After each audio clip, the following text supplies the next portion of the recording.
yang seharusnya ada dan dipertahankan dari si perguruan tinggi itu adalah di mana saat ia memberikan pengajaran sesuai sama prodi-prodi yang ada misalnya, karena prodi yang ada juga berasal dari adanya keilmuan yang misalnya didapatkan dari masa lalu dan sebagainya. Sehingga kalau kamu mau lakukan penutupan pada misalnya salah satu prodi yang dimana yang prodi-prodi yang marginal di status saat ini misalnya adalah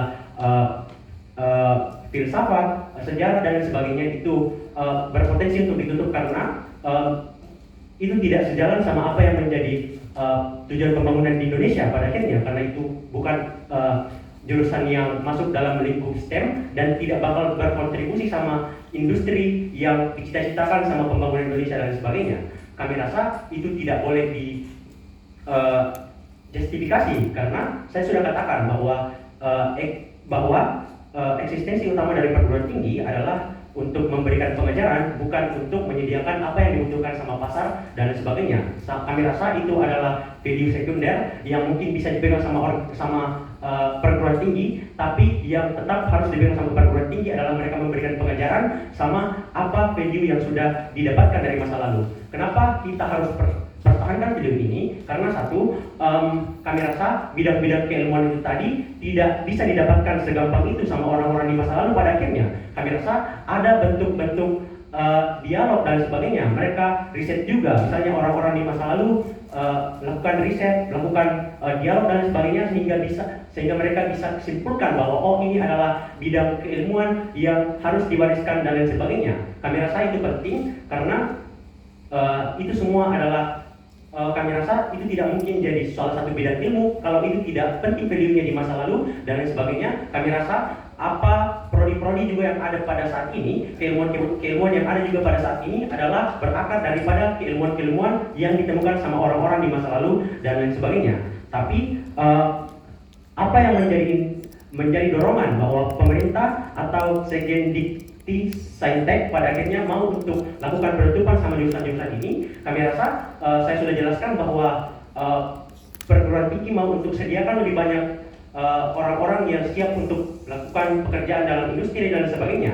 Tapi implikasinya apa? Kami rasa di status quo banyak orang yang tetap mau berminat untuk bidang-bidang seperti filsafat, seni, sejarah dan sebagainya. Tapi apa? Orang tua mereka bakalan batasi mereka untuk masuk dalam jurusan-jurusan itu tadi yang sesuai sama minat mereka dan sebagainya. Tapi malah arahkan mereka untuk masuk ke dalam jurusan-jurusan bidang STEM. Karena apa? Karena orang tuanya bilang bahwa masa depan kamu bakal lebih cerah saat kamu berada dalam jurusan-jurusan itu. Kamu bakal punya jenjang karir yang lebih baik, kamu bakal bisa bekerja di perusahaan-perusahaan internasional dan sebagainya. Oleh karena itu kami rasa meskipun juga lapangan pekerjaan daripada jurusan-jurusan tersebut tetap ada dan eksis di status quo, orang-orang tua bakal arahkan anak-anak mereka kepada jurusan-jurusan STEM dan lain sebagainya. Lalu mengapa ini buruk di sisi kami? Karena kami rasa saat apa yang menjadi minat kamu tidak kamu masuki pada akhirnya, tidak kamu tekuni, kami rasa dan justru kamu diarahkan ke bidang yang bukan sesuai sama minat dan bakat kamu, pada akhirnya saya rasa kamu tidak bakal jalankan proses pendidikan kamu itu secara baik. Kamu tidak akan ikhlas dalam menjalankan proses akademik kamu dan sebagainya. Sehingga saya rasa pun jika tujuan akhir daripada perguruan tinggi untuk perbanyak orang-orang di jurusan STEM dan lain sebagainya, kami rasa pada akhirnya orang-orang yang lulusan STEM tapi bukan minat dia dari awal, kami rasa dia itu tidak bakal jadi juga orang yang pada akhirnya menjadi dapat bersaing di lapangan kerja karena dia tidak jalankan masa studinya dengan baik pada akhirnya. Sehingga kami rasa ini juga tidak bakal penuhi goals daripada pemerintah di awal, di mana mereka mau buka lapangan pekerjaan di mana orang-orangnya diisi sama mahasiswa-mahasiswa yang lulus dari prodi STEM dan lain sebagainya. Masuk pada eksistensi kedua, kami rasa pekerjaan-pekerjaan seperti di bidang seni, sejarah dan sebagainya itu tetap eksis di status quo karena kamu bisa lihat bahwa ada kementerian-kementerian yang bawah ini. Kami rasa pekerjaan-pekerjaan di bidang formal juga ada untuk prodi-prodi ini karena seperti kementerian-kementerian yang sudah saya sebutkan tadi sebelumnya, bahwa seperti Kementerian Kesenian dan sebagainya, orang-orang yang di-hire sama Kementerian Kesenian misalnya tidak mungkin berasal dari orang-orang yang berasal dari jurusan STEM. Pasti mereka atau orang-orang yang di-hire sama kementerian ini pasti bakal berasal dari jurusan-jurusan seni, bukan, dan sebagainya. Maka oleh karena itu kami rasa untuk penghapusan bidang ilmu atau program studi itu tidak bakal eksis di sisi kamu dan lain sebagainya, karena tetap ada juga pekerjaan formal yang pada akhirnya eksis di status quo, sehingga tidak bakal bisa jika kita diskredit salah satu program studi jika kita katakan bahwa dia tidak bakal punya masa depan atau jenjang karir yang baik dan lain sebagainya. Lalu selanjutnya, jika kamu katakan bahwa pekerjaan formal di sisi ini tidak bakal sebanyak itu, pada akhirnya tidak bakal sebanyak bagaimana pekerjaan di bidang STEM meng-hire orang-orang dan sebagainya. Kami rasa juga di bidang STEM tidak bakal hire orang yang tidak punya kapasitas dalam pekerjaan tersebut dan lain sebagainya. Pun jika pekerjaan seni tidak punya pekerjaan sebanyak itu di bidang formal, mereka juga punya pekerjaan-pekerjaan di bidang non formal, seperti saat kamu bisa jadi pemusik, saat kamu bisa jadi orang yang buat kursus dan lain sebagainya. Kami rasa jika kamu katakan bahwa orang-orang bisa lakukan bisa pelajari keilmuan-keilmuan ini secara otodidak pada akhirnya, tapi kami rasa itu tidak bisa dijustifikasi di sisi kamu, karena pada akhirnya orang-orang yang lebih bervalue di status quo kami rasa adalah orang-orang yang punya skill, dan dua, orang-orang yang bersertifikasi di bidang itu. Sehingga itu justifikasi poin kami bahwa orang-orang pun juga yang tidak bakal bekerja di bidang formal atau mereka justru pilih pekerjaan di bidang non formal, pada akhirnya mereka tetap bisa dijustifikasi di status quo dan mereka tidak bakal tetap termajinalkan. Tapi apa efeknya bagi orang-orang ini jika mereka jika jurusannya misalnya ditutup dan lain sebagainya? Kami rasa citra dari jurusan mereka dan lain sebagainya akan diskredit di status quo, maka mereka pada akhirnya bakal menjadi pemerintah pembuka.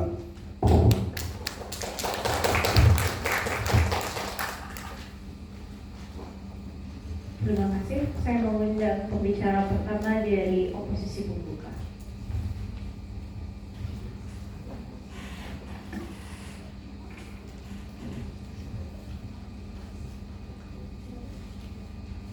Tiga, dua, satu. Bayangkan juri, aku adalah seorang siswa yang mau masuk perguruan tinggi. Sudah ikut seleksi SNBP, kemudian ikut SNBT tapi gagal. Lalu aku harus ikut di pilihan terakhir, yaitu mandiri. Nah, opsi yang bisa aku lakukan adalah aku memilih untuk jurusan-jurusan yang pada akhirnya bisa luluskan aku dengan mindset bahwa yang penting aku kuliah, yang penting aku tidak malu karena aku tidak berkuliah di antara teman-temanku yang lain. Ini yang kita khawatirkan ada di status quo dan menjadi masalah kenapa pada akhirnya kita mau untuk hapus jurusan ini. Itu akan saya jelaskan dalam setup oposisi yang akan lengkapi apa yang akan dibuka dalam debat ini. Tapi sebelum itu, respon kasus yang dihadirkan dari OG pada debat ini, mereka datang dalam debat ini dengan bilang bahwa kita mau untuk hapus, kita hanya mau untuk hadirkan jurusan-jurusan yang pada akhirnya hanya berkontribusi pada misalnya STEM.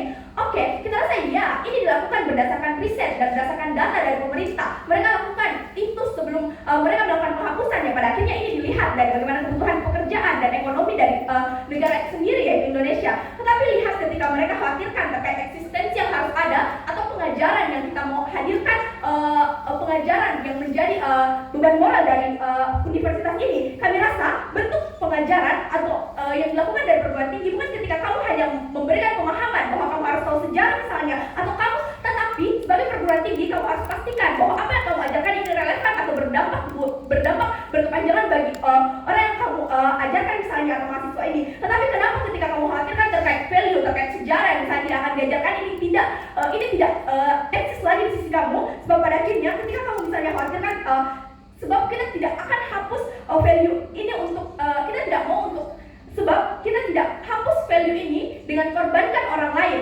Karena ketika kamu mau untuk masukkan orang-orang belajar di sejarah itu, kamu akan buat dia untuk korbankan waktu, tenaganya dengan jurusan yang bahkan bisa untuk kamu lakukan dengan misalnya ada monumen, ada museum, atau itu sudah cukup untuk diajarkan di SD, SMP, SMA. Ini adalah bentuk dari apa yang beban pemerintah untuk melihat bagaimana eksistensi dari jurusan itu. Tetapi juri, kami rasa terkait kekhawatiran mereka tentang penghapusan jurusan seni ataupun lain sebagainya, ini juga merupakan ini tidak serta-merta akan pemerintah hapuskan. Pada akhirnya kita sudah seperti apa bentuk penghapusan yang akan dihadirkan dari OO. Tetapi juri, kontekstualisasi apa yang terjadi di Indonesia saat ini. Mari lihat bagaimana sebenarnya masalah pendidikan yang terjadi. Pendidikan itu mahal, juri. Maka orang-orang yang ikut untuk masuk ke perguruan tinggi, mereka ada keterbatasan untuk akses hal ini. Tetapi ketika mereka masuk pada jurusan yang tidak populer misalnya, maka ini akan menjadikan mereka sebagai lulusan yang pada akhirnya tetap akan menganggur misalnya, karena pada akhirnya mereka akan susah dapat kerja.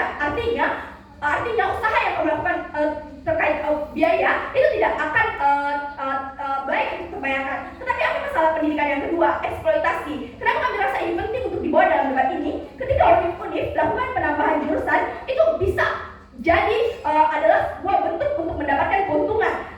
Sebab pada akhirnya semakin banyak program studi yang kamu buatkan dalam universitas itu, maka akan semakin banyak bantuan-bantuan yang kamu dapatkan. Itu artinya apa? Kenapa juga mereka gampang atau bisa-bisa saja untuk eksploitasi ini? Ya karena itu mindset orang-orang yang penting kuliah, aku mau untuk jurusan ini saja. Sebab pada akhirnya aku malu ketika aku tidak kuliah. Ini mindset yang ada berkembang di masyarakat. Paradigma ini lahir ya karena kamu bisa kuliah di jurusan apapun. Pemerintah berikan akses itu. Akhirnya usaha kamu cukup untuk capai jurusan yang padahal tidak relevan di dunia kerja. Kemudian bagaimana ekonomi di Indonesia?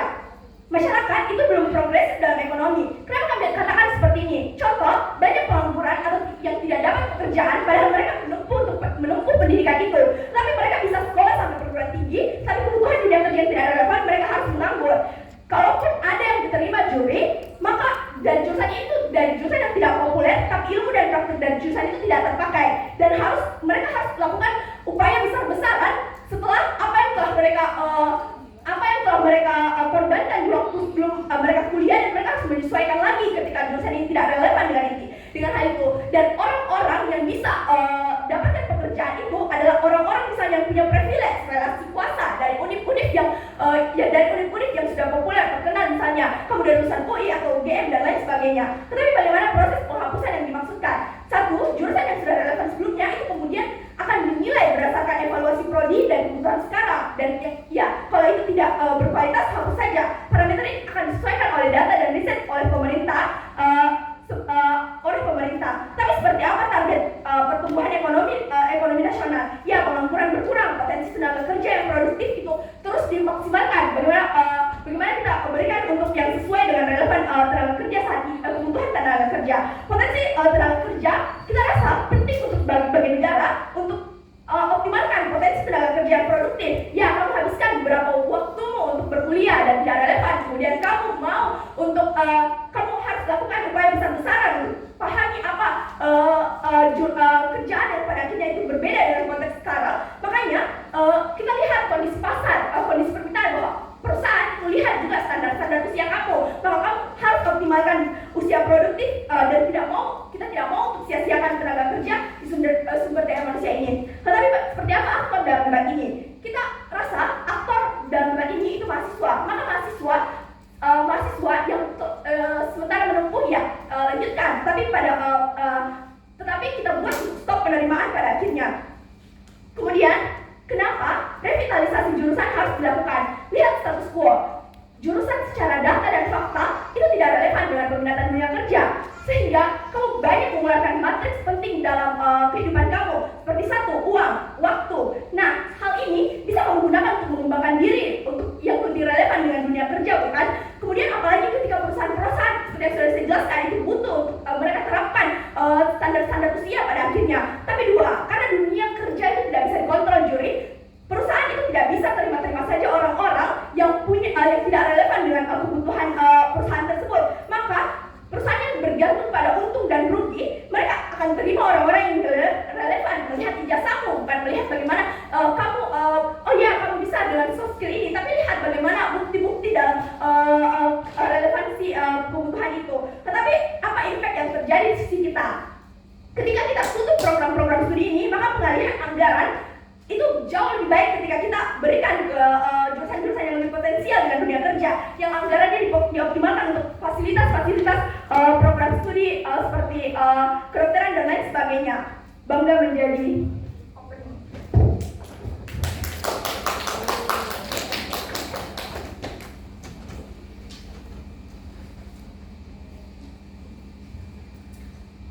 kasih. Selanjutnya saya mengundang pembicara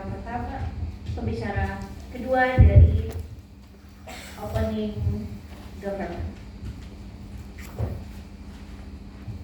Cek, untuk trigger warning terlebih dahulu tidak bermaksud untuk menyinggung siapapun, hanya untuk kepentingan debat. Untuk instruksi silakan langsung bicara aja karena saya nggak melihat ke belakang. Oke, memulai debat dalam 3, 2, 1. Aku rasa kalau ketakutan OO terkait orang-orang yang orang-orang yang ketakutan kerja, misalnya karena mereka lulusan dari filsafat atau lulusan dari seni atau sosiologi misalnya, mereka susah untuk cari kerja atau karena enggak ada. Jadi jawaban untuk permasalahan tersebut aku rasa karena ya pemerintah nggak pernah sediain lapangan kerja untuk mereka, makanya mereka akan mau lintas untuk cari pekerjaan lain. Makanya persoalan mereka akan aku jelaskan nanti karena ya sebenarnya permasalahan tersebut ada karena masyarakat nggak pernah interest ke sana seperti interestnya ke kedokteran, atau misalnya karena pemerintah nggak pernah interest juga ke tersebut karena nggak pernah cintai lapangan kerja. Tapi mari kita bandingkan saat kedokteran menjadi pilihan favorit ya karena orang berdaftar ribuan di sana, itu karena apa? Karena pemerintah selalu menganggap bahwa jurusan itu sebaik itu. Tapi aku rasa ada hal tersebut yang nggak pernah ada di jurusan filsafat, sosiologi dan seni. Ini diskriminasi dari pemerintah. Makanya ini yang kami mau akan jelaskan kenapa jurusan ini justru akan baik juga. Sebenarnya aku rasa faktor-faktor ini justru yang ada. Makanya sebenarnya bentuk penghapusan evaluasi maupun penilai itu sebenarnya nggak harus ada. Yang harus ada adalah memberikan mereka peluang, memberikan mereka panggung supaya mereka juga dilirik sama masyarakat sehingga gak ada lagi kamu jangan masuk seni karena aku nggak setuju kamu masuk seni karena itu nggak baik dalam lapangan pekerjaan. Karena ya lapangan pekerjaan udah ada, artinya orang tua akan interest juga, orang tua akan dukung anaknya. Artinya dalam debat ini ada pilihan, kamu mau untuk terapkan setujui program ini dengan hancurkan beberapa orang marginal yang pada akhirnya punya interest atau minat dalam seni dan segala macamnya, tapi kamu hapus jurusannya, atau orang-orang yang udah pernah kuliah di situ tapi kamu cap jurusannya jelek, artinya seburuk itu juga didunia kerja di sisi kamu, nanti aku akan jelaskan. Atau kamu mau tolak usulan ini tapi perbaiki sistemnya dan tetap adakan mereka karena mereka sebaik itu. Tapi masuk pada argumentasi kenapa menyetujui ini buruk, aku rasa ini simetris di kedua sisi. Aku rasa pertama seperti peminat itu belum tentu buruk juri, karena kenapa? Perguruan tinggi nggak harus sekapitalis itu, karena ya mereka yang tinggi itu mereka bilang ya nggak apa-apa karena itu diperlukan, kita harus pilih itu, artinya mereka kapitalis. Karena aku rasa dunia pekerjaan itu dinamis, artinya apa? Di dunia mereka kalau ada penutupan artinya ada pembukaan, artinya selalu ada pergantian di sisi mereka yang hadir. Misalnya kalau ya dunia kerja berbeda karena dinamis, kita butuh ini, kita buka ini, kita hapuskan yang lain, artinya apa? Akan ada banyak masalah di sisi mereka yang aku akan jelaskan. Ada pembukaan jurusan baru, tapi permasalahannya ini juga simetris kedua sisi. Ketika mereka jelaskan ya alasan pilihan kedua misalnya ini kan akan hadir juga, karena mereka akan berpikir ya ini jurusan baru, nggak akan ada pilihan, makanya akan pilih jurusan tersebut juga, ini kan akan hadir juga di sisi mereka. Aku rasa ini eksploitasi juga, karena apa? Ada percobaan angkatan pertama di jurusan tersebut seperti apa misalnya ekbis di FEB, atau apa misalnya tentang administrasi perpustakaan di PCP, itu semua dibuka. Orang-orang akan pilih jurusan tersebut karena mereka ya udah ada jurusan seperti ini dan itu baru, gak akan ada banyak juga, tapi itu percobaan juga. Tapi ketika mereka pilih itu karena pilihan kedua misalnya, karena bukan pilihan satu, bukan dari hati mereka dan lulus, aku rasa nggak sebaik itu juga pada akhirnya. Kan kenapa mereka nggak sesulit itu untuk belajar? Jadi untuk arah pembangunan nggak akan tercapai juga di sisi mereka karena mereka selesai misalnya di jurusan ekbis, tapi mereka karena mereka sebenarnya mau masuk manajemen, tapi karena selesainya di ekbis, karena berakhirnya ketika kerja di dunia tentang keuangan ekbis, mereka nggak akan terapin ilmunya karena sebenarnya mereka bukan itu yang mereka mau. Makanya buruk juga di sisi mereka ketika mau hadirkan sejalan dengan ini. Makanya permasalahannya adalah lapangan pekerja yang udah aku jelasin tadi. Tapi ada implikasi dari kaum marginal yang mereka nggak pernah pikirkan. Ada 3 kaum marginal, mereka yang udah lulus, mereka yang masih kuliah, dan mereka yang minat terhadap hal tersebut. Bagaimana dengan orang yang lulus? Orang-orang yang lulus ketika jurusan tersebut dihapus, misalnya ketika sosiologi dihapus, orang-orang yang pada sosiologi, artinya kamu makin cap bahwa ya sosiologi seburuk itu, artinya mereka nggak akan betul-betul dapat pekerjaan lagi karena ya kamu cap dan sosiologi tidak dihapus di dunia, orang-orang yang HRD nggak akan hire mereka karena bilang sosiologi tidak butuh, tapi nggak butuh kamu. Makanya juga orang-orang yang kuliah, karena orang-orang kuliah akan interestnya mereka akan berhenti mendadak karena ya sepertinya jurusanku udah dievaluasi, akan ada penutupan, ya artinya mereka nggak fokus lagi untuk kuliah dan akan fokus berdemo. Tapi bagaimana orang yang mereka punya minat? Makanya orang yang punya minat nggak akan mau lagi mengembangkan minatnya karena merasa nggak ada orang atau pemerintah nggak pernah mewadahi minat mereka. Aku rasa atas dasar tersebut maka kenapa ini buruk? Tapi kenapa baik ada jurusan ini? Aku rasa di status quo masih gemar dengan musik seperti biola, piano, atau bahkan masih fokus bahas tentang bagaimana cara berhubungan sosial yang baik. Makanya indikator sedikit itu nggak bisa dimasukkan, karena ya biarpun sedikit tapi kalau minatnya itu justru dibutuhkan, karena kita memang nggak butuh kalau musisi yang banyak, yang penting musisinya bagus. Karena itu sedikit pun nggak, indikator sedikit untuk evaluasi itu nggak pernah akan bisa dimasukkan. Makanya nggak menunjukkan indeks buruk, nggak seberdampak itu juga. Lebih baik di sisi kami fokus STEM, jurusan marginal akan kosong. Kalau misalnya kosong, misalnya ya kamu fokus terus peningkatan industri dan segala macam, kamu akan stres. Gak ada lagi misalnya jurusan-jurusan marginal seperti seni yang akan dukung kamu supaya otak kamu misalnya berjalan dengan baik. Gak ada lagi hiburan dan segala macam, makanya ini buruk. Aku rasa pendidikan itu di dunia pendidikan, interest pendidikan ya gak pernah hapuskan satu pendidikan, karena pendidikan sepenting itu seperti apa yang udah jelaskan aku. Ya Iman, kamu dapatkan susah itu dari ada pembicaraan atau ada riset. Kalau kamu hapuskan artinya kamu buruk, karena kalau mereka bilang ya kita belajar di museum aja kita bisa lihat, aku rasa ini bias, karena nggak pernah terjadi trial and error, nggak ada orang-orang yang validasi tentang fundamental itu benar atau tidak kalau kamu belajarnya di museum. Makanya perlu untuk belajarnya di perguruan tinggi aja. Tapi kenapa akan ada peningkatan pembangunan juga di sisi kami? Karena di setiap negara itu dilihat dari ciri khasnya masing-masing. Misal kamu lihat Belanda karena cincin angin dan sejarahnya, itu juga dilihat dari Indonesia tentang bagaimana orang-orang berhubungan dengan baik, beraneka ragam, dan jenis musik dangdut misalnya di sini. Makanya itu harus ada untuk memperlihatkan perbedaan kamu untuk negara, untuk di dunia. Makanya ini ciptakan juga peningkatan pembangunan juga, karena orang-orang dari luar negeri bakal lihat, oh jenis musik di Indonesia itu berbeda dengan jenis musik orang lain, atau misalnya cara mereka bertutur sapa dan segala macamnya itu berbeda dengan negara lain. Kalau ini dihapuskan akan gak ada lagi misalnya keberagaman yang baik-baik aja, maka gak ada lagi orang yang riset, sosiologi yang riset tentang oh ini konflik dengan suku ini, maka suku akan segampang itu untuk konflik. Kenapa orang-orang mau? Aku akan jelaskan tentang pilihan hati. Kalau misalnya kenapa orang-orang tetap mau? Orang-orang mau karena ada pilihan hati misalnya, walaupun sedikit misalnya, karena memang iya itu hobi mereka. Tapi kalau sedikit itu juga gak buruk, karena kalaupun buruk, aku rasa karena pemerintah itu gak pernah kasih support. Kalau mereka dikasih support, aku merasa mereka gak akan merasa bahwa oh mereka gagal atau merasa akan pusing cari kerja. Makanya sebenarnya kalau untuk diakui oleh orang tua mereka untuk bisa ya kamu masuk sosiologi karena itu bagus, karena pemerintah udah dukung. Makanya jalan sebenarnya keluarnya bukan tentang penutupan, tapi tentang pembukaan yang perlu hadir di pemerintah. Tapi kenapa masyarakat terima? Kalau bahkan ada STEM, orang tetap akan butuh hiburan, cara tahu membangun hubungan sejarah dan masa lalu, karena ini penting. Bagaimana worst case di sisi mereka? Oke, di sisi mereka ada evaluasi, menilai dan menata, menutup. Tapi aku rasa itu buruk juga, karena ketika udah evaluasi, orang-orang akan ke-trigger. Oh iya, sepertinya kita udah kena evaluasi, maka kita perlu untuk meningkatkan dengan cara yang saya bahkan bisa potong, memaksa orang-orang masuk supaya tidak sedikit bisa terlihat. Makanya ini menciptakan banyak jurusan-jurusan yang udah nerapin misalnya, paksa aja keluarganya semua masuk di jurusan ini supaya kita nggak ditutup dan segala macamnya. Makanya berangkat C. Oke.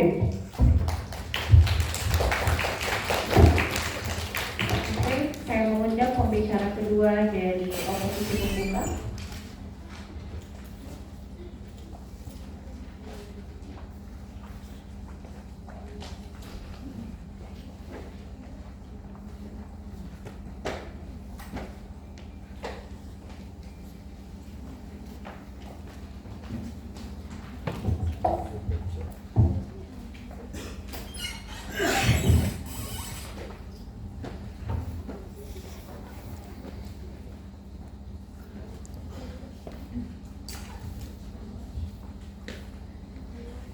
Kalau mau POI bisa langsung bersuara tapi jangan spam. Pidato akan saya mulai dalam 3, 2, 1. Sebelum saya lanjut kepada kasus yang lebih jauh, banyak sekali aktor-aktor yang dikhawatirkan sama tim OG. Seperti mereka mengkhawatirkan aktor-aktor yang sudah lulus, tapi mereka sudah terlanjur belajar pada jurusan-jurusan yang sudah terlanjur dihapus dan lain sebagainya. Kami rasa bahwa tanpa program penghapusan yang kami hadirkan, memang mereka sudah lulus dan lain sebagainya, dan di status quo mereka memang sudah susah untuk mencari pekerjaan karena demand dari lapangan pekerjaan dan demand dari korporasi memang tidak pernah meminta mereka dan lain sebagainya. Makanya justru program ini hadir supaya orang-orang yang demikian, yang tidak ada lagi terlanjur untuk masuk dan pada akhirnya tidak mendapatkan apa-apa. Artinya bahwa justru karena ada pengalaman di masa lalu, ada orang-orang yang lulus dari jurusan-jurusan ini tapi tidak mendapatkan pekerjaan, maka orang-orang potensial berikutnya setidaknya tidak mendapatkan itu. Artinya tentang kegagalan tersebut tidak lagi berhubungan tentang apakah program penghapusan ini dihadirkan atau tidak, karena ya memang ada atau tidaknya mereka memang sudah susah untuk mendapatkan pekerjaan. Tapi setidaknya benefit yang bisa mereka dapatkan orang-orang yang lulus ini adalah setidaknya mereka sudah bisa fokus, mereka sudah bisa sadar dan realize bahwa jurusan-jurusan mereka di masa lalu adalah jurusan-jurusan yang sudah harus mereka trade off dan harus fokus pada hal-hal yang lebih relevan dan tidak denial lagi dengan jurusan mereka, karena masih banyak orang-orang yang sudah terlanjur lulus dari jurusan sastra atau jurusan-jurusan tidak relevan, tapi mereka masih menganggap bahwa ya ini masih eksis, masih diakui di dunia pendidikan, saya masih positive thinking bahwa ini akan diterima di suatu saat nanti, makanya justru ini akan buat mereka semakin terpenjara di pilihan-pilihan mereka dan lain sebagainya. Tapi yang harus kita notice di sini adalah kenapa kita mau melakukan perubahan dan revitalisasi pada jurusannya, bukan pada lapangan pekerjaannya atau bukan pada pemerintahnya. Karena pertama, saya rasa mereka terlalu dismissive bahwa pemerintah tidak pernah mau menyediakan lapangan pekerjaan. Karena saya rasa pertama, ini irasional kalau pemerintah tidak mau menyediakan lapangan pekerjaan, karena ini akan merusak citra mereka. Karena sejak awal mereka mau dipilih di pemilih berikutnya, makanya justru mereka akan berusaha untuk memaksimalkan pemberian tenaga kerja atau lapangan pekerjaan sesuai dengan modal dan lain sebagainya pada akhirnya.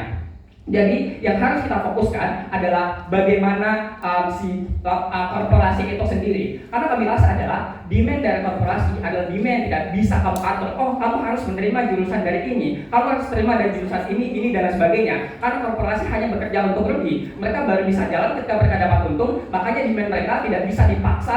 Mereka harus berjalan sesuai dengan permintaan market dan sebagainya. Makanya satu-satunya jalan yang bisa kita ubah sebagai pemerintah adalah mengoptimalkan bagaimana caranya penyediaan jurusan yang ada adalah jurusan-jurusan yang benar-benar menjanjikan dan tidak hanya harapan-harapan palsu. Tapi tentang mereka membahas tentang value masa lalu, ini sudah dijelaskan sama Fauzia, tapi saya akan perdalam dan ekstensi. Kami rasa value masa lalu adalah hal yang tidak menjadi eksklusif dalam debat ini untuk harus dihadirkan dalam jurusan. Karena banyak orang yang harus nge-trade off waktu dan uang mereka untuk kuliah. Jadi apakah mereka nge-trade off itu hanya untuk mempertahankan value dari masa lalu dan tidak memberikan mereka makan dan lain sebagainya? Karena penting untuk diingat bahwa yang urgent sekarang adalah kemiskinan. Mereka sudah mengeluarkan banyak uang tapi mereka tidak dapat kerja dan lain sebagainya. Saya rasa juga Fauzia telah bilang kalau kita mau mempertahankan value dari sejarah atau pahlawan-pahlawan dan lain sebagainya, saya rasa kita bisa mengalihkan itu pada SD, SMP, SMA lewat kurikulum. Karena SD, SMP dan SMA seperti yang dijelaskan sama Fauzia, ada waktu golden di mana kamu bisa mengajarkan mereka value, tata krama dan lain sebagainya. Tapi masa kuliah adalah masa di mana perusahaan akan ngecek kamu, perusahaan akan melihat track record kamu, ijazah kamu dan sebagainya. Jadi ini tidak hanya tempat untuk kita hanya belajar value tapi tidak pasti kita kerja ke depannya atau tidak dan lain sebagainya. Tapi kami rasa kita harus notice bahwa kita berbicara di Indonesia, banyak sekali isu-isu sosial, banyak isu kemiskinan, banyak isu lapangan kerja yang minim dan lain sebagainya. Artinya urgensinya adalah memang kuliah itu harus transaksional, harus ada harapan kerja dan lain sebagainya. Karena orang masuk kuliah, mereka harus mengeluarkan uang yang banyak, tenaga yang banyak dan sebagainya. Sedangkan karakterisasi orang-orang yang ada di Indonesia di mana lapangan pekerjaan sempit, orang tuanya susah cari kerja, uang yang dikeluarkan untuk masuk dalam kuliah adalah uang yang berasal dari hasil kerja keras orang tuanya yang bertahan hidup di dunia yang sudah banyak keterbatasan secara struktural, kemiskinan dan lain sebagainya. Makanya karena uang yang dipakai untuk kuliah itu sangat susah untuk dapetinnya, makanya harus ada yang didapatkan juga, harus ada yang dijanjikan, dan setidaknya ini punya peluang yang bisa di masa depan. Tidak hanya bilang bahwa kita harus menyesuaikan dengan fungsi pendidikan dan lain sebagainya, apalagi bahwa kesusahan untuk mendapat uang adalah bentuk dari kegagalan dari pemerintah.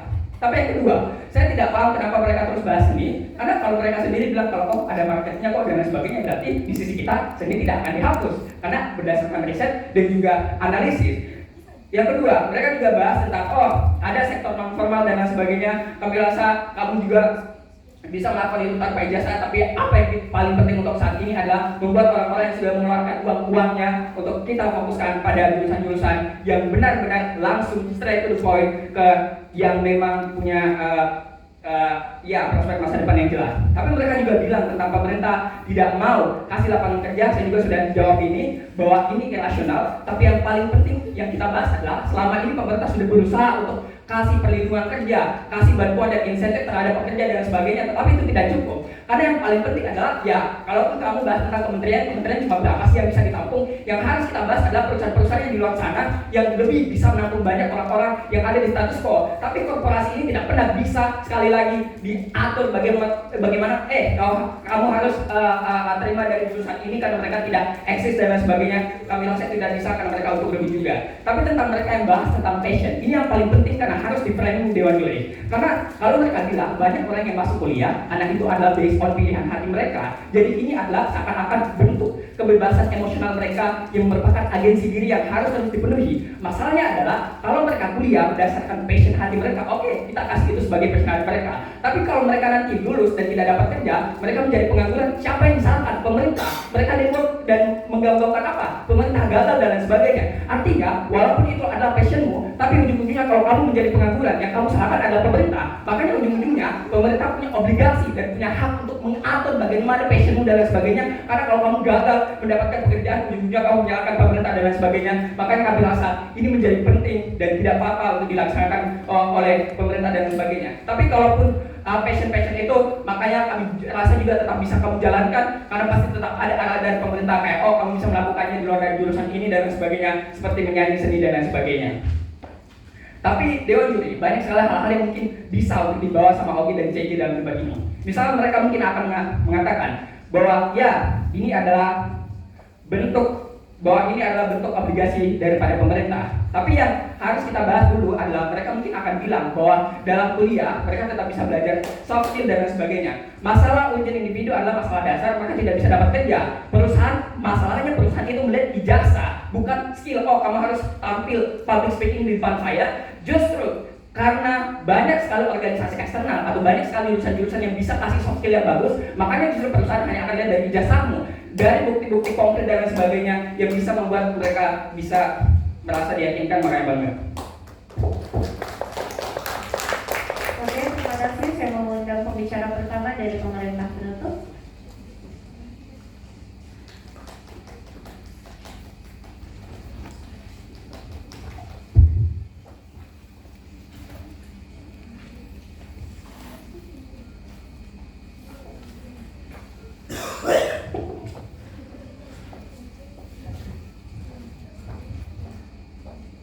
Untuk PLI bisa bersuara saja. Seluruh hal yang saya katakan hanya untuk kepentingan debatnya. Memulai dalam 3, 2, 1. Hal yang tidak pernah dijelaskan sama OO dalam debat ini adalah bagaimana mindset yang penting kuliah itu juga akan hilang pada sisi mereka. Tidak pernah ada penjelasan hal ini. Makanya saya rasa sebenarnya entah di government atau oposisi, sebenarnya orang-orang yang asal-asalan milih kuliah itu akan tetap ada saja. Tapi sebenarnya ini juga akan tetap buruk di sisi OO, karena ketika kamu membuat perkuliahan itu pada akhirnya sesuai dengan kebutuhan kerja, artinya mungkin bahkan ketika kamu belum lulus kuliah di 4 atau 3 tahun ke depan pemerintah merasa evaluasinya adalah prodi ini sudah harus ditutup karena ternyata sudah beralih lagi ke prodi lain yang lebih kita butuhkan. Artinya bahkan ketika mereka belum lulus akan ada bentuk ketidakpastian yang hadir pada sisi mereka, dan orang-orang juga akan semakin takut malah untuk kuliah, untuk mengakses prodi tersebut karena bentuk ketidakpastian. Bentuk-bentuk prodi ini akan semakin mudah ditutup sama pemerintah. Makanya kedua, saya rasa ini akan sangat buruk pada sisi mereka, karena bahkan niat orang untuk masuk ke kuliah bisa dihentikan pada sisi mereka karena orang-orang takut untuk mengakses kuliah, takut prodi mereka ditutup atas dasar lapangan pekerjaan pada akhirnya, karena bentuknya akan tidak pasti pada sisi mereka. Tapi kedua, saya rasa bentuknya kalau pada akhirnya ya ini tidak pernah dijelaskan pada sisi OG bagaimana mereka akan bisa memberikan optimalisasi ekonomi pada negara mereka. Saya rasa bentuk optimalisasi pada sisi kita itu akan jalan saja kalau yang diinginkan sama sisi mereka adalah mau supaya pemerintah di negara tersebut bisa mengoptimalisasi lapangan pekerjaan tersebut. Fakta bahwa pada akhirnya orang-orang juga tetap minat tertarik untuk masuk ke kedokteran yang ada di IPB tanpa menutup jurusan filsafat, sebenarnya membuktikan bahwa tanpa kamu menutup jurusan lainnya yang tidak relevan, orang-orang akan tetap mau masuk ke jurusan kedokteran ketika itu ditambah kapasitasnya dan sebagainya. Karena saya rasa akan ada dua spektrum manusia yang hadir di status quo. Pertama, mereka adalah manusia-manusia pragmatis yang selama ini ingin hidup untuk survive di dunia ini akan terlihat seperti bagaimana orang itu akan menganggap seni buruk dan tidak relevan. Makanya mungkin akan didorong untuk memilih masuk ke jurusan saintek seperti kedokteran dan sebagainya. Tapi kedua, saya rasa juga akan ada tipe-tipe manusia yang sangat idealis. Mereka yang merasa bahwa bahkan ketika mereka tidak akan mendapatkan gaji yang sangat tinggi dan sebagainya, masuk ke jurusan filsafat itu akan menjadi impian terbesar mereka, karena ini adalah satu-satunya hal yang bisa membuat mereka survive. Karena mungkin mereka tidak bisa untuk masuk, karena mungkin mereka tidak bisa menghitung, tidak bisa masuk ke jurusan saintek dan sebagainya, atau karena saya rasa proses kemampuan itu tidak hanya hadir merta-merta seperti yang tidak pernah dijelaskan sama Oge. Karena saya rasa bentuk kemampuan ketika kamu mampu seni, ketika kamu mau untuk masuk jurusan filsafat itu punya alasannya. Pertama, misalnya ketika kamu lahir dari keluarga yang berlatar belakang musisi, sehingga selama ini kamu hanya selalu tersentuh kepada hal seni dan sebagainya, jadi kamu tidak akan pernah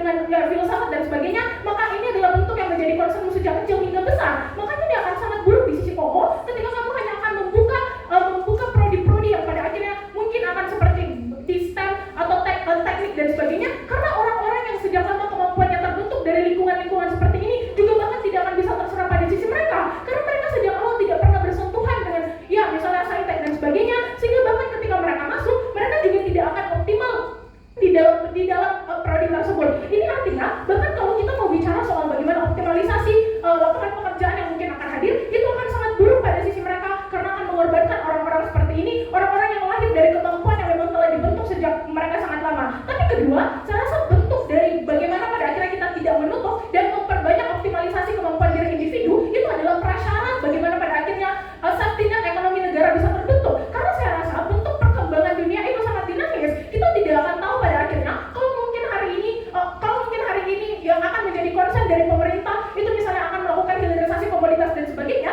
tapi kamu tidak akan tahu bahwa misalnya di bulan depan ketika Reality Club misalnya mengeluarkan album barunya dan ternyata orang banyak tertarik dan melihat musik-musik lainnya, kemudian akan ada bentuk momentum di mana masyarakat akan melihat pop culture atau akan melihat musik yang hadir dari Indonesia. Artinya apa? Bahkan ini akan sangat sulit terjadi karena mungkin pilihan-pilihan yang ada itu hanya akan Reality Club saja, karena di sisi mereka seniman-seniman lain sudah harus ditutup sejak awal. Jadi momentum ekonomi itu tidak akan pernah dimanfaatkan pada sisi mereka. Tapi kedua, kalau ini didasarkan pada bentuk evaluasi, mungkin bentuk evaluasi artinya mungkin hanya akan seragam saja. Kamu hanya akan bertahan di bidang STEM dan sebagainya. Tapi ketika bentuk seni dan budaya seperti yang telah saya jelaskan itu kemudian akan berpotensi, pada akhirnya pemerintah tidak akan bisa memanfaatkan momentum tersebut karena kamu hanya akan terus bergantung kepada bidang STEM dan sebagainya. Tapi kalau bidang STEM atau bentuk-bentuk yang akan difokuskan pada sisi mereka itu kemudian berakhir karena perbedaan dari demand atau kebutuhan masyarakat, maka pada akhirnya mereka akan sangat sulit juga untuk kembali survive karena mereka harus menutup prodi ini, kembali membuka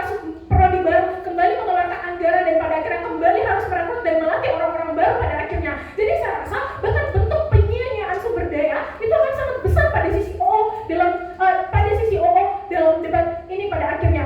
Artinya seperti ini, saya rasa untuk menimbang dengan OO, kalau mereka inginkan bagaimana bentuk optimalisasi, kami katakan ini juga akan tetap terjadi tanpa menutup. Karena sebenarnya saya rasa bentuk-bentuk selama ini di status quo sudah sangat jelas dan terlihat. Seperti bagaimana pemerintah atau bagaimana universitas-universitas itu membuka bentuk pilihan prodi baru tanpa menutup pilihan prodi sebelumnya seperti yang telah saya jelaskan. Orang-orang akan tetap masuk teknik meskipun ada jurusan filsafat pada akhirnya atas dasar bahwa jurusan teknik ini sudah sangat prestisius sejak saat lama. Jadi saya rasa ketika prodi ini dibuka tanpa menutup prodi-prodi yang tidak relevan dengan pekerjaan yang ada saat ini, demand atau sumber daya manusia yang akan tetap masuk terhadap bidang-bidang tersebut itu akan tetap ada pada akhirnya. Artinya apa? Saya rasa untuk optimalisasi ekonomi itu juga akan tetap terjadi karena alternatifnya sebenarnya bukan untuk misalnya menutup, tapi di opsi-opsi di status quo, misal menambah prodinya atau menambah kapasitasnya itu juga sangat mungkin dilakukan seperti yang telah saya jelaskan sebelumnya. Makanya ini juga akan terlihat seperti bagaimana ketika prodi baru itu dibuka, di status quo sudah masih dilakukan bagaimana bentuk sosialisasi, alasan kenapa prodi ini dibuka dan sebagainya. Jadi saya rasa manusia yang pragmatis sebelumnya itu akan tetap mau masuk juga kepada prodi tersebut. Artinya apa? Kalau mau bicara soal optimalisasi ekonomi dan penyerapannya dengan buka prodi baru tanpa menutup prodi-prodi yang dianggap oleh OO itu tidak relevan, orang-orang akan tetap masuk karena selama ini orang-orang yang pragmatis itu sangat banyak di status quo, bukan? Tapi kedua, saya rasa dampak ekonomi yang akan hadir pada sisi kita itu akan sangat jauh lebih baik dibandingkan sisi mereka. Karena pada sisi mereka kamu akan dengan sangat mudah membuka dan menutup. Ini yang telah aku jelaskan bahwa bahkan di dampak buruknya orang-orang itu akan takut untuk masuk ke dunia perkuliahan karena bahkan prodimu bisa ditutup 3-4 tahun ke depan bahkan ketika kamu belum lulus dan sebagainya. Karena saya rasa pergerakan manusia itu sangat dinamis di status quo dan ketika hanya terus bergantung kepada satu kelompok pekerjaan saja, ini akan buruk ketika pemerintah merasa bahwa pekerjaan ini sudah tidak relevan lagi dan sebagainya karena kamu harus mengulang dari awal. Tapi saya rasa hal ini adalah diferensiasi yang akan saya berikan kepada Oke sampai saat ini itu nggak pernah jelasin. Mereka cuma jelasin bahwa pendidikan tinggi sebelumnya untuk semua hal tersebut.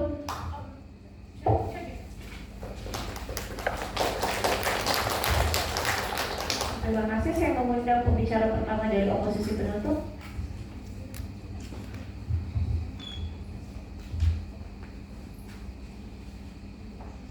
Kalau mau POI berdiri, jangan bicara, jangan berfokus. Oke, saya akan mulai pidato saya dalam 3, 2, 1. Mari kita alasan yang paling jelas tentang bagaimana ini akan sangat menguntungkan negara. Saya rasa ini hal yang dilupakan oleh semua tim sebelumnya tentang pertumbuhan, bagaimana tujuan mosi ini adalah tentang pertumbuhan ekonomi nasional. Bagaimana di saat sekarang kita memiliki bonus demografi untuk usia yang produktif, dan tentu saja negara ingin memaksimalkan hal itu. Ingat, kita punya target Indonesia Emas di tahun 2045. Ini tentu saja wajib kita lihat sebagai peluang. Bagaimana kita tidak akan menyanyiakan para pemuda agar mereka memiliki skill yang dibutuhkan oleh negara untuk mengembangkan industri, untuk mendorong inflasi, untuk meningkatkan produktivitas, yang mana akan semakin banyak produksi konsumsi, terdapat perputaran uang yang merata dan meningkatkan pertumbuhan ekonomi nasional, di mana hal itu justru akan menuju pada kesejahteraan masyarakat dan warga negara kita. Dunia kerja yang dimaksud di sini pun tentu saja bernilai tambah tinggi, yang mana hal tersebut dapat menjamin hidup para tenaga kerjanya. Yang kedua, kita akan membahas soal industri. Industri pun akan jauh lebih diuntungkan dalam hal ini karena mereka membutuhkan banyak serapan tenaga kerja dan perguruan tinggi. Dan perguruan tinggi itu adalah tempat terbaik yang bisa memenuhi permintaan mereka. Karena kita tahu setiap tahunnya universitas di seluruh Indonesia menghasilkan banyak sekali lulusan. Namun faktanya hanya sedikit yang terserap. Kenapa? Karena program studi itu mereka sudah tidak sesuai dan tidak relevan dengan kebutuhan pasar. Kalaupun mereka mengambil lulusan dengan jurusan yang kurang relevan, lalu tim pemerintah akan mengatakan, oh, para perusahaan bisa melakukan workshop untuk mereka. Itu akan menambah beban para industri itu untuk melatih para calon tenaga kerja itu, dan akan jauh lebih efisien untuk mengambil para tenaga kerja dengan jurusan yang relevan, yang mana itu memunculkan peluang bagi para tenaga kerja asing untuk masuk, karena kita belum memiliki tenaga kerja relevan yang cukup. Lalu yang ketiga, kita akan masuk ke ranah pendidikan. Di sini lulusan itu banyak yang oversupply. Saya mengerti, dan itu akan dibahas lebih lanjut oleh pembicara kedua saya. Sekarang kita masuk ke ranah pendidikan. Jika tim pemerintah mengatakan bahwa pendidikan itu esensinya mencari ilmu, bukan untuk mempersiapkan untuk bekerja, itu memang tidak salah. Tapi apa yang membuat kalian berpikir bahwa program studi yang relevan dengan industri itu pun tidak mendapatkan hal itu? Memangnya kalian pikir anak teknik tidak punya kesadaran itu, di saat kita lihat banyak kok di antara mereka yang menyuarakan suara terhadap keadaan negara setiap tahun? Jika pihak pemerintah ini mengatakan bahwa pendidikan dengan menghapus program studi yang tidak relevan itu akan mengurangi esensi pendidikan, saya rasa itu salah. Di sini kami memiliki proposal yang jauh lebih baik dari tim yang ditawarkan oleh OO, di mana OO tadi menawarkan bahwa mereka benar-benar akan menghapus program, akan menghapus ilmu itu. Nah, di sini kami tidak berniat untuk menghapus ilmu itu. Kita hanya menghapus program studinya, yang bukan berarti kita menghapus ilmu itu juga. Justru sebagai bahan evaluasi, kami justru ingin menyuntikkan ilmu-ilmu itu ke dalam mata kuliah yang sesuai dengan kebutuhan industri. Saya rasa konsep ini hampir sama dengan penghapusan IPA dan IPS di SMA. Saya ingin lebih membreakdown lagi. Akan saja ini akan saya jelaskan kemudian. Lalu pada faktanya perguruan tinggi itu tetap memiliki unsur untuk kita bisa mencari ilmu dan berpikir kritis. Faktanya jurusan teknik pun tetap memiliki mata kuliah umum, tetap memiliki mata kuliah kepenulisan yang membuat kita bisa mendapatkan pola pikir kritis dan melalui proses pemikiran dan penulisan yang panjang jadi tetap akan ada mata kuliah itu. Jadi kenapa tidak kita suntikan saja ilmu itu yang relevan dengan diri mereka, daripada tetap melanjutkannya sebagai bidang yang tidak begitu dibutuhkan oleh industri? Bukankah itu justru jauh lebih efisien? Kita mendapatkan unsur teorikal dan praktikal di bidang yang ingin kita tekuni. Lalu sekarang kita masuk ke individu. Coba saya ingin bertanya kepada Dewan Jud. Terima kasih. Saya ingin bertanya, berapa banyak dari teman kalian yang masuk ke jurusan antropologi karena mereka memang ingin mempelajari ilmu itu secara murni, bukan karena mereka tidak lulus pada pilihan pertama mereka dengan prospek kerja yang menjanjikan?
Cek. Oke.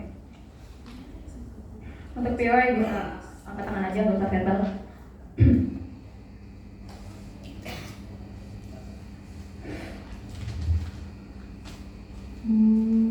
Mari masuk di OG terlebih dahulu. OG itu nggak pernah jelasin bagaimana prodi yang lama itu bakal relevan di masa sekarang, karena mereka cuma jelasin kalau misalnya prodi yang ada sekarang itu cuma diwariskan.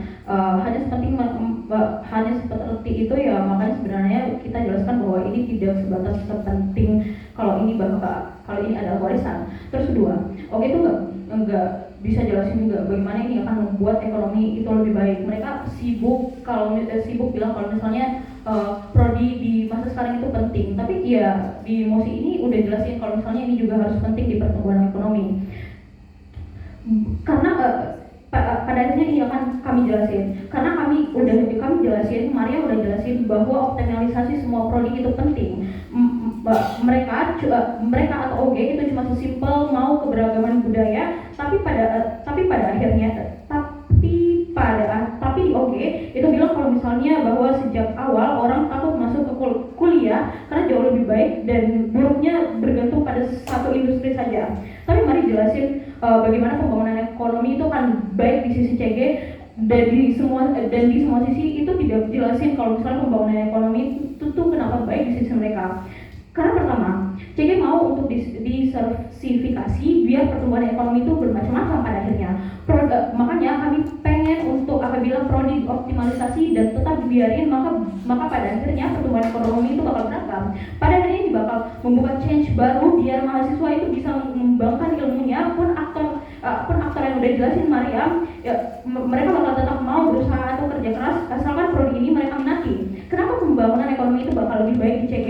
Karena kita manfaatin waktu atau momentum. Misalnya ketika suatu lukisan atau industri kreatif itu makin tren, ya pemerintah bakal buka lagi prodi untuk perfilman, misalnya hal-hal yang tren untuk mencakup orang-orang atau SDM. Tapi pada akhirnya ini bakal kembali regul kembali SDM tersebut. Ya pada akhirnya ini bakal buang-buang waktu, karena pada akhirnya ketika SDM itu keluar momentumnya udah lewat.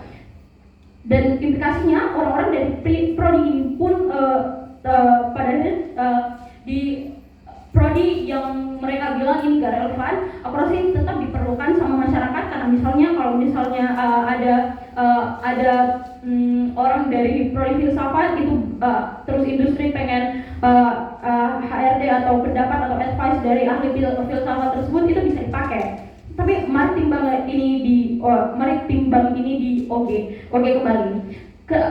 Karena pada akhirnya mereka bilang kalau misalnya orang tua dari mahasiswa itu bakal batasin anaknya untuk masuk prodi yang gak bakal relevan. Tapi kamu sebenarnya nggak jelasin kenapa orang tua itu bakal mau untuk biarin anaknya bakal masuk di prodi yang kamu pertahankan. Makanya kami bilang ini nggak eksklusif, karena seharusnya di posisi kamu itu optimalisasikan prodi ini biar orang-orang itu tertarik untuk biarin anaknya masuk di prodi ini.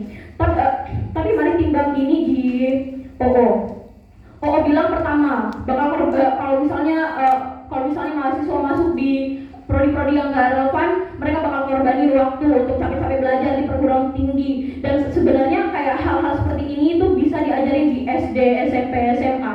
Ya kalau misalnya bakal korbanin waktu, ya kami rasa ini gak apa-apa, karena ini emang kemauan aktor idealis tersebut. Ini setidaknya kami ngasih mereka kesempatan buat kembangin ilmu mereka, pun ini berbeda dari SD, SMP, SMA, karena ilmunya tidak sekompleks itu. Misalnya juri, sejarah yang kamu baca di sekolah itu diatur sama pemerintah, tapi saat kuliah berbagai sudut pandang sejarah itu dibahas juri. Jadi tidak hanya soal pemerintah, tapi minoritas juga ada di perkuliahan. Ketika kamu kuliah itu pun ada hal yang praktikal untuk mengaplikasikan ilmu kami itu seperti apa. Jadi mahasiswa di prodi ini udah tahu cara mereka survive itu gimana setelah graduate, karena mereka tahu cara aplikasikan ilmunya itu seperti apa. Dua, lulusan di sisi OO yang asal-asalan masuk karena prodinya udah gak ada atau dihapus, itu gak bakal bisa survive. Kenapa? Intelektual orang-orang itu gak sama. Ketika orang ini cuma fokus untuk pelajarin filsafat untuk masuk ke prodi yang ada aja kayak teknik, pada akhirnya mereka nggak bisa hitung-hitungan atau bahkan mereka nggak bakal bisa terrealisasikan di prodi yang ada, atau karena udah dipersempit sama wanita. Tapi masih bang ini di CO. Cukup satu, dari proposal cewek itu udah gak eksklusif karena mereka katanya tidak berniat untuk menghapus ilmu, tapi bakal menghapus prodi. Ya, aku rasa ini lucu karena kalau kamu hapus prodinya di mana mereka harus belajar, yang kalau di sekolah ilmunya gak bakal sekompleks itu di kuliah. Ini artinya kamu sama aja kayak OO untuk hapus jejak ilmunya yang implikasinya orang-orang gak bakal tahu di masa depan yang implikasinya orang-orang di masa depan gak bakal tahu kalau ilmunya itu ada karena kamu udah hapus. Tapi kenapa baik di CG? Karena pertama, kami udah jelasin bahwa aktor yang dibutuhkan atau aku rasa banyak orang orang dengan peminatan yang bermacam-macam. Maka apabila prodi di status quo bakal dipersempit sama pemerintah, sedangkan orang yang mau masuk ke perguruan tinggi itu banyak, tapi kenapa aktor ini tetap mau untuk masuk ke prodi yang dianggap nggak dibutuhin ini? Ya karena satu, itu sesuai sama peminatan atau hal yang mereka sukai. Dua, bakal tetap ada orang yang masuk prodi ini karena mereka yang ada kemauan untuk diserap, karena udah dijelasin sama Mariam soal manusia yang pragmatis di mana mereka bakal masuk ke prodi-prodi ini. Dua, kenapa prodi ini bakal tetap baik untuk dipertahankan? Karena proses evaluasi di semua sisi itu simetris itu ada, tapi bedanya di sisi CG itu setelah evaluasi prodi, kalau emang ada hal yang kurang atau masalahnya dari ketenagakerjaan, pemerintah itu bisa optimalisasi jurusan ini biar bisa sesuai sama lapangan kerja misalnya, biar walaupun optimalisasiannya mereka bisa diserap misalnya. Tapi kalau memang pemerintah butuh prodi yang lebih untuk kedokteran misalnya, atau prodi-prodi yang mereka mau utamakan, ya mereka bisa aja bangun lagi prodi yang mereka butuhkan tanpa harus menutup prodi lain. Dan pada akhirnya CG menang.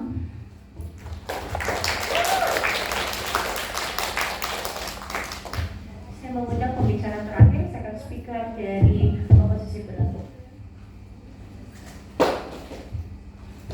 Preferensi POI bisa bilang POI. Saya akan memulai pidato saya dalam 3, 2, 1. Jadi pembicara pertama dalam tim saya sudah menyebutkan tentang permasalahan oversupply. Jadi ini adalah salah satu permasalahan yang tentunya sangat membuat pengevaluasian atau penutupan beberapa prodi yang dianggap tidak relevan ini menjadi urgen. Nah, saya akan membahas tentang permasalahan oversupply tersebut. Ya, jadi sekitar 490.000 lulusan perguruan tinggi dihasilkan setiap tahun. Tapi yang terpakai, yang terserap di lapangan pekerjaan hanya 20.000. Jadi perbandingannya tentu sangat jauh, hanya 20.000 yang terserap di lapangan pekerjaan. Dan ini bukan hanya karena industri atau sektor formalnya kurang, tapi ya memang karena output skill yang dihasilkan oleh beberapa jurusan itu memang tidak bisa terserap di banyak industri.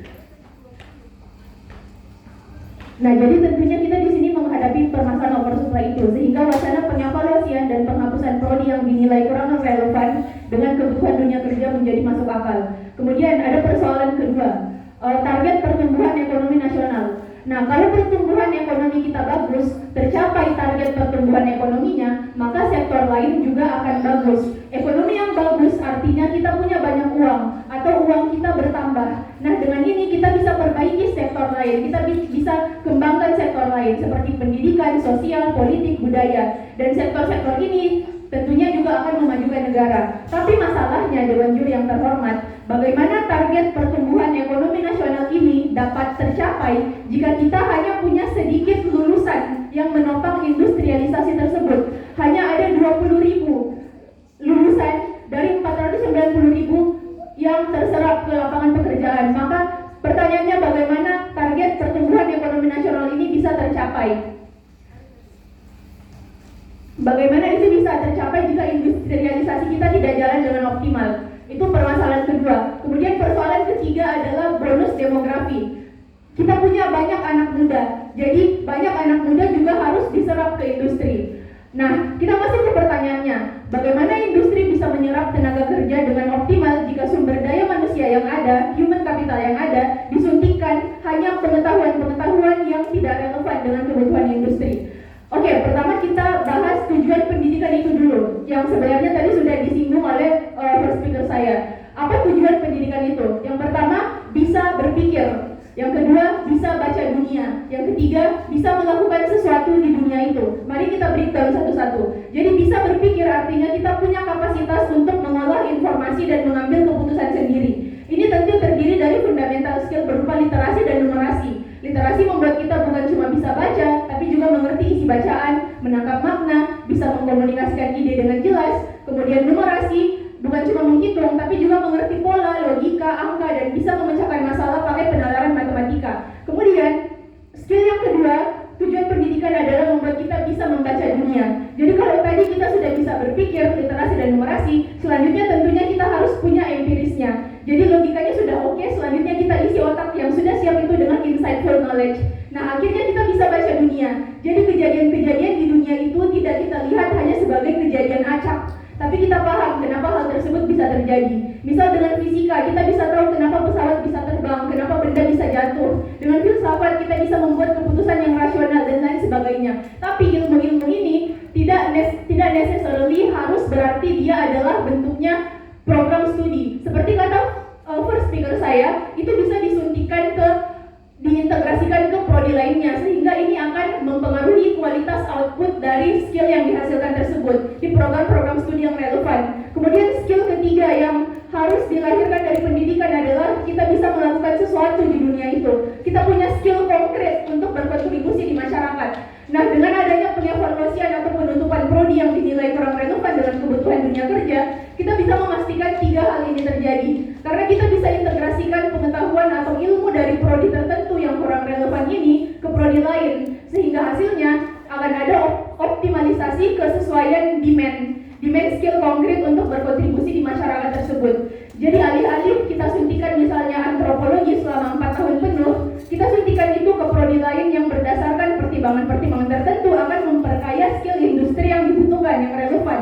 Jadi hanya nilai-nilai tertentu dari prodi tersebut, misalnya antropologi, yang akan diajarkan. Ini tentunya untuk mengoptimalisasi output skill nantinya. Ini seperti penghapusan sekat antara jurusan IPA atau IPS di sekolah menengah. Mengapa sih kita harus dikotak-kotakan, oh ini anak IPA, oh kamu belajar IPS saja, kamu belajar bahasa saja. Seolah-olah skill yang dibutuhkan di dunia nyata itu tidak multidimensi. Seolah-olah persoalan yang harus kita hadapi di dunia nyata itu tidak multidimensi. Makanya solusi kami untuk mengintegrasikan nilai-nilai yang penting, yang relevan dari program studi yang tidak relevan itu ke program studi yang memang bisa menghasilkan hasil konkret itu menjadi tentunya positif.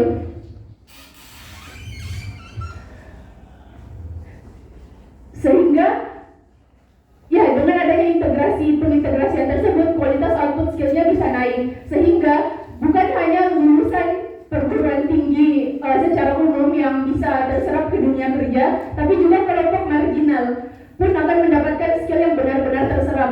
Bayangkan jika kelompok marginal sudah susah-susah bayar kuliah 4 tahun, lulusnya dia tidak dapat kerja karena dia tidak punya akses untuk mobilisasi sosial ke atas, dia tidak punya pintu, dia tidak bisa mendapatkan skill untuk membuatnya naik kelas, padahal dia sudah susah-susah bayar kuliah 4 tahun.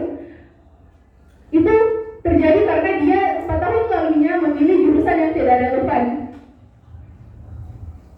Sehingga jika hanya skill jika kita meningkatkan output skill tersebut yang dihasilkan dari perguruan tinggi yang relevan, yang bisa terserap di industri kita akan berjalan dengan lebih baik, sehingga akan ada pertumbuhan ekonomi. Dampak positif pertumbuhan ekonomi akan merembet ke berbagai sektor.